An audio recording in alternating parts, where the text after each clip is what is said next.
श्री स्वामी समर्थ. जय जय स्वामी समर्थ. स्वामी कृपा चॅनलमध्ये सर्वांना नमस्कार. स्वयंपाकघरातील या 4 गोष्टी कधीही संपू देऊ नका.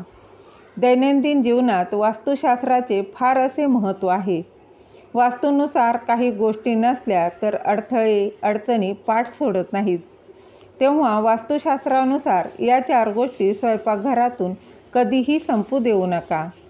घरातील स्वयंपाकघर अशी जागा आहे जिथे घरातील सर्व सदस्य जेवण करतात. म्हणून स्वयंपाकघरात कोणत्याही प्रकारचे दोष आढळल्यास त्याचा नकारात्मक परिणाम घरातील साऱ्या सदस्यांवर पडतो. वास्तूनुसार स्वयंपाकघरातील या काही गोष्टी कधीही संपू देऊ नका. या गोष्टी जास्तीच्या प्रमाणात आणून ठेवाव्यात. संपायच्या आत घेऊन यावे किंवा संपल्यावर लगेचच आणाव्यात. त्याआधी तुम्ही माझ्या स्वामी कृपा चॅनलला सबस्क्राईब नक्की करा. त्यामध्ये सर्वप्रथम आहे मीठ. मीठ आपल्या आहारात सर्वात महत्त्वाचा घटक आहे.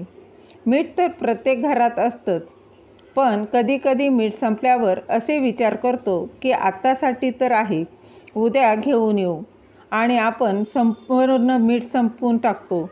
पण असे करू नये. मिठाला पूर्ण संपू नये. मीठ संपण्याच्या पूर्वीच घरात मीठ आणून ठेवावं. जर आपल्या घरात पुन्हा पुन्हा मीठ पूर्णपणे संपत असल्यास घरात नकारात्मकता येते. यामुळे वास्तुदोष लागतो, ज्याचा सर्वाधिक प्रभाव घरातील स्त्रियांवर पडतो. त्याचबरोबर घरात पैशाची चणचण भासते. त्यानंतर आहे हळद. हळद असा मसाला आहे जे अन्नाचं रूप सुधारून अन्नाचे सौंदर्य वाढवतं. हळद शुभ कार्यात आणि पूजेतही वापरली जाते. भगवान विष्णूंना देखील हळद खूप प्रिय आहे. घरात हळद संपल्यानं गुरुग्रहाचा दोष लागतो. म्हणून घरातून हळद कधीही संपू देऊ नये. जास्तीचे हळद आणून ठेवावं किंवा संपण्याच्या पूर्वीच घरात हळद आणून ठेवावी. घरातील हळद संपल्यावर मुलांचे लक्ष अभ्यासात लागत नाही. शुभ कार्यात अडथळे येऊ लागतात. घरात शुभ होण्यासाठी हळद कधीही संपू देऊ नका. त्यानंतर आहे गव्हाचं पीठ. गव्हाचं पीठ सर्वात महत्त्वपूर्ण असतं. म्हणून गव्हाचं पीठ संपण्यापूर्वीच घरात पीठ आणले जाते. पण कधीकधी घरात गव्हाचं पीठ पूर्ण संपून जातं.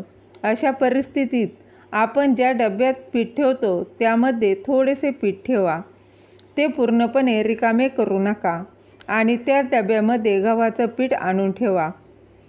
घरात पीठ संपल्यावर आपल्याला मान सन्मानासंबंधी नुकसान संभवते. त्यानंतर आहे तांदूळ. तांदळाचा उपयोग अन्नाबरोबरच पूजेमध्ये देखील होतो. जसं की अक्षता. पूजेत वापरल्या जाणारे तांदूळ ह्या अक्षताच असतात. याशिवाय कोणतीही पूजा अपूर्ण असते. घरात तांदूळ संपल्यावर शुक्र ग्रहाचा दोष लागतो. शुक्र ग्रहाला भौतिक सुख व समृद्धीचा घटक मानला जातो. म्हणून घरात तांदूळ कधीही संपू देऊ नये. घरात नेहमी तांदूळ असल्यानं घर धनधान्यानं भरलेलं असतं. तुम्हाला ही माहिती आवडली असेल तर लाईक करा, शेअर करा, सबस्क्राईब करायला विसरू नका. श्री स्वामी समर्थ. जय जय स्वामी समर्थ.